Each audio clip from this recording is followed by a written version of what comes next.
Hello students, आज हम RO का अगला चैप्टर पढ़ाने जा रहे हैं जिसका नाम है ऊषा। और यह पाठ शमशेर बहादुर सिंह ने लिखा है। तो देखिए, इस कविता को हम पढ़ते हैं और समझते हैं। ऊषा जो पाठ है वो शमशेर बहादुर सिंह ने लिखा है। किसने लिखा है? शमशेर बहादुर सिंह ने लिखा है। तो इसकी जो लाइनें हैं उनको हम पढ़ते हैं। क्या लिखा है शमशेर बहादुर सिंह ने? ऊषा का मतलब बताता हूं सबसे पहले मैं आपको। ऊषा का मतलब होता है सुबह या मॉर्निंग, सुबह या मॉर्निंग या प्रातःकाल या भोर, ऊषा ही होती है। अब आप इसको समझिए। प्रातः नभ था बहुत नीला। जब सुबह होती है तब नभ मतलब आकाश कैसा होता है? नीले रंग का होता है। तो प्रातः नभ था बहुत नीला, ऐसा नीला। सुबह सुबह जब आप देखोगे सुबह का मौसम, सुबह सुबह जागकर देखोगे तो आपको ऐसा आकाश दिखाई देगा। तो प्रातः नभ था बहुत नीला, शंख जैसे। और किसके जैसा? शंख के जैसा। शंख का कलर भी लगभग ऐसा ही होता है।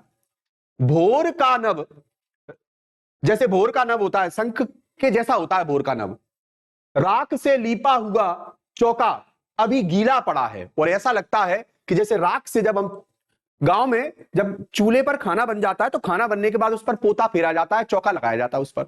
तो चौका जब लगाया जाता है ना, या सुबह सुबह जब खाना बनने को होता है तब भी उस पर चौका लगाया जाता है। तो चौका लगाया जाता है थोड़ी देर के लिए, थोड़ी देर तक वो गीला रहता है।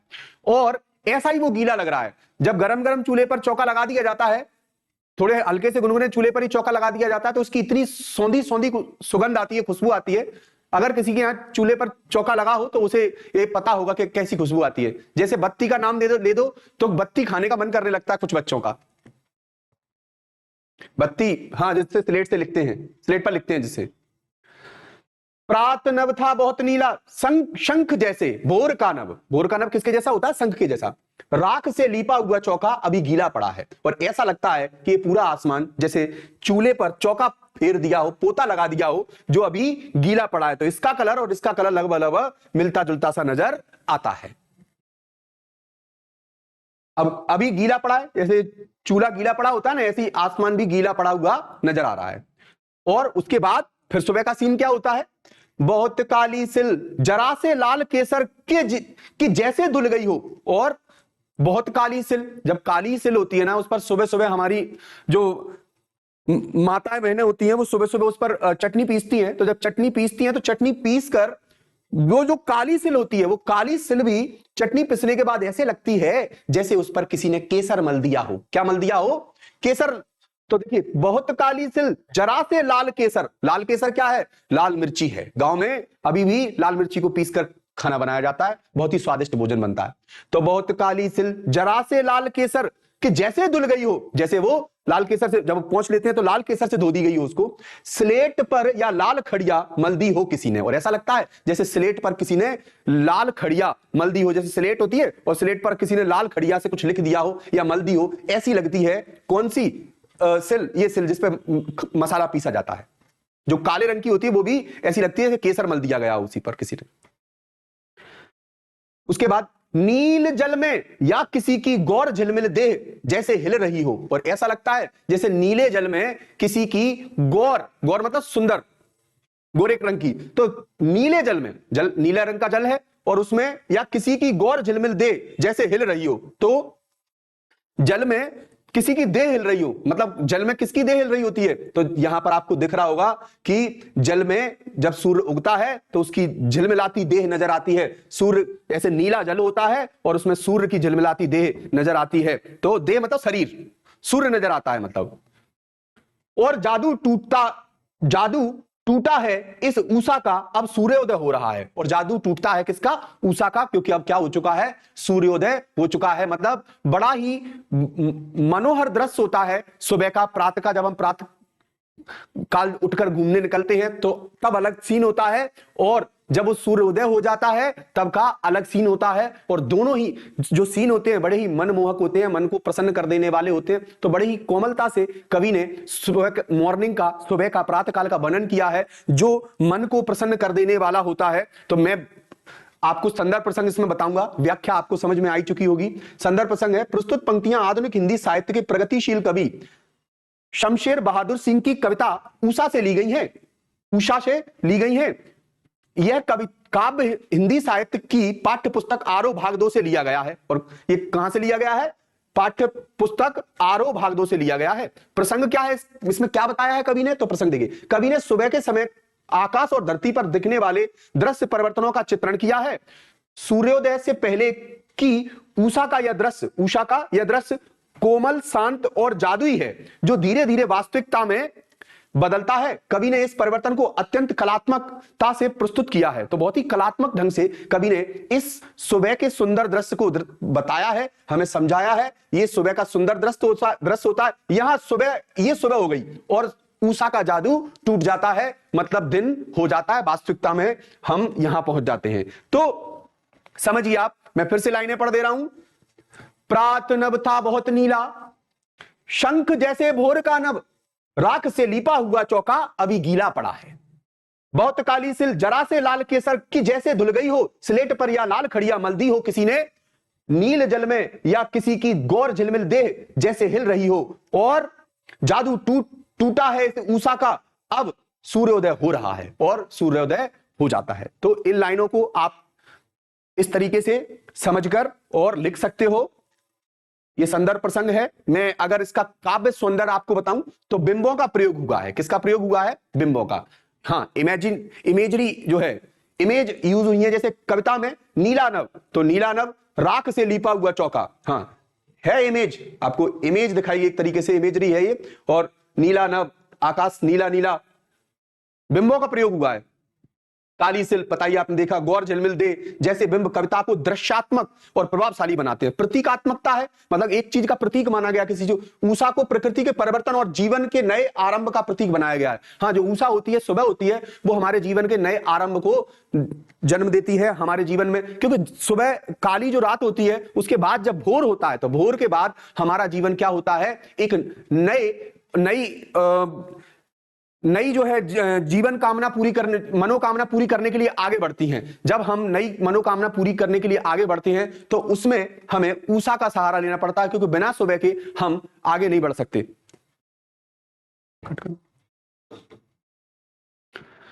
नंबर 2, प्रतीकात्मकता। तो यहां पर प्रतीकात्मकता भी यूज हुई है। उषा को प्रकृति के परिवर्तन और जीवन के नए आरंभ का प्रतीक बनाया गया है। हाँ, तो प्रकृति में देखिए, उषा जो होती है, सुबह जो होती है, उषा हमारे जीवन को एक नया आरंभ देती है। बिना देखिए, सुबह होती है तो हम कुछ नया करने के लिए उमंग से भरे होते हैं, जो जबकि रात हमारे लिए कैसी होती है? मन को शांत कर देने वाली होती है, जबकि सुबह जो होती है एक उमंग भर देने वाली होती है। तो यहां पर यह कहा गया है कि उषा को प्रकृति के परिवर्तनों, और प्रकृति में परिवर्तन तो है ही, और जो परिवर्तन है वो परिवर्तन हमारे जीवन में क्या लाते हैं? तरक्की और उमंग लाते हैं। तो उषा को प्रकृति के परिवर्तनों और जीवन के नए आरंभ का प्रतीक बताया गया है। सुबह हमारे लिए एक तरक्की की राह है एक तरीके से। भाषा, सरल और प्रभावपूर्ण गहन संवेदनशीलता से भरी भाषा का प्रयोग किया है। प्रकृति का मानवीकरण हुआ है। कवि ने प्रकृति को मानवीय गुणों से जोड़ा है, जैसे गौर झिलमिल दे, मानवीकरण हुआ है। गौर झिलमिल दे मतलब जैसे इंसान का शरीर, वैसे सूर्य को बताया है। तो यहां पर मानवीकरण हुआ। मानव, जब नेचर में मानव जैसे गुण बता दिए जाए तो मानवीकरण अलंकार होता है वहां पर। ध्वनि का प्रभाव है। कविता में प्रयुक्त शब्दों का वाक्य संरचना से एक संगीतात्मक प्रभाव उत्पन्न होता है। जब आप पढ़ते हो तो संगीतात्मक प्रभाव लगता है आपको। तो निष्कर्ष अगर हम देखें तो क्या समझ में आया? उषा कविता शमशेर बहादुर सिंह की बिंबात्मक और प्रगतिशील विचारधारा का उत्कृष्ट उदाहरण है, सबसे अच्छा उदाहरण है। बिंब लिए हैं इन्होंने, इमेजेस तरीके से इमेजरी यूज किया है, और उसके बाद यहां पर प्रगतिशील विचारधारा है तरक्की के लिए, क्योंकि उषा तरक्की के लिए तो है। ठीक, कवि ने उषा के सौंदर्य को केवल दृश्य नहीं बल्कि अनुभव के रूप में प्रस्तुत किया है कि कविता पाठकों को प्राकृतिक दृश्य के माध्यम से गहराई और सौंदर्य का अनुभव कराती है। आपको प्रकृति से भी जुड़ने का मौका मिलता है और तरक्की का भी जो है, तरक्की के भी द्वार खुलते हैं आपके, क्योंकि अब मन उमंग से भरा होता है। शमशेर बहादुर सिंह का जीवन परिचय मैं आपको बताता हूं 5 मिनट में। जन्म इनका 13 जनवरी 1911 को देहरादून उत्तर प्रदेश में हुआ था। अब उत्तराखंड है वो, ठीक है, ध्यान रखना, उत्तर प्रदेश से जो टूट गया था उत्तराखंड। मृत्यु इनकी 1993 में अहमदाबाद में हुई है। शमशेर बहादुर सिंह हिंदी साहित्य के प्रगतिशील और प्रयोगधर्मी कवि थे। वे खुद को उर्दू और हिंदी का दो आबा नहीं है, दो आब मानते थे। क्या मानते थे? दो आब मानते थे। उनकी कविताएं केवल पाठ करने के लिए नहीं बल्कि देखने और महसूस करने के लिए भी हैं। आपने जैसा कि देखा होगा, कविता हम पढ़ने के लिए नहीं है, देखने और आपने इमेजेस देखी होंगी, तो इमेजेस देखने के लिए और समझने के, परखने के लिए है ये इमेजेस एक तरीके से। मतलब पाठ को पढ़ना नहीं है, महसूस करना है और देखना है इमेज को। चित्रकला और संगीत में भी उनकी गहरी रुचि उनके साहित्य में दिखाई देती है। प्रमुख रचनाएं इनकी कुछ कविताएं, कुछ और कविताएं, वाह, कुछ कविताएं और उसके बाद कुछ और कविताएं। चुका भी हूं नहीं मैं इतने पास अपने, बात बोलेगी। कौन बोलेगी? बात बोलेगी। काल तुझसे होड़ है मेरी, हां, हे काल तुझसे होड़ है मेरी। उर्दू हिंदी को संपादन इन्होंने किया था। अगर मैं इनके भाव पक्ष और कला पक्ष आपको बताऊं तो शमशेर बहादुर की कविताएं भावना और गहराई और अनुभवों की विविधता को प्रदर्शित करती हैं। प्रेम और पीड़ा है इनकी कविताओं में, प्रेम और पीड़ा देखने को मिलती है। प्रकृति का चित्रण है, जैसा कि आपने देख लिया, प्रकृति का चित्रण है।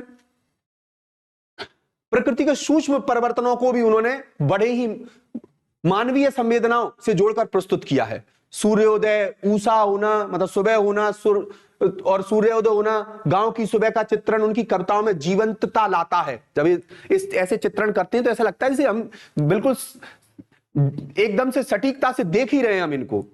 संघर्ष और सृजन, हाँ, लोगों के जीवन में संघर्ष भी है लेकिन आगे चल के सृजन भी है, निर्माण भी है।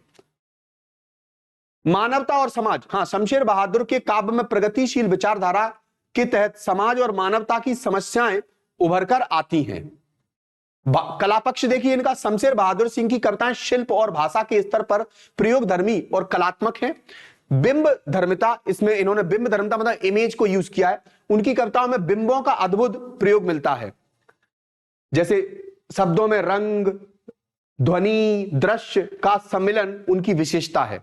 भाषा, हिंदी और उर्दू का अनोखा संगम है। उनकी भाषा में सरल और सहज प्रभावपूर्ण बनाता है उनकी भाषा को। उन्होंने उर्दू शायरी के प्रभाव में क्रियाओं और मुहावरों का अधिक उपयोग किया है। प्रयोगशीलता, उन्होंने कविता में नए प्रतीकों, बिंबों, उपमानों का सृजन किया है। नए प्रतीक, बिंब, ऐसी चीजें उन्होंने, उपमान वगैरह यूज किए। पुराने उपमानों में नए अर्थ भरने का प्रयास भी उनकी शैली में दिखता है।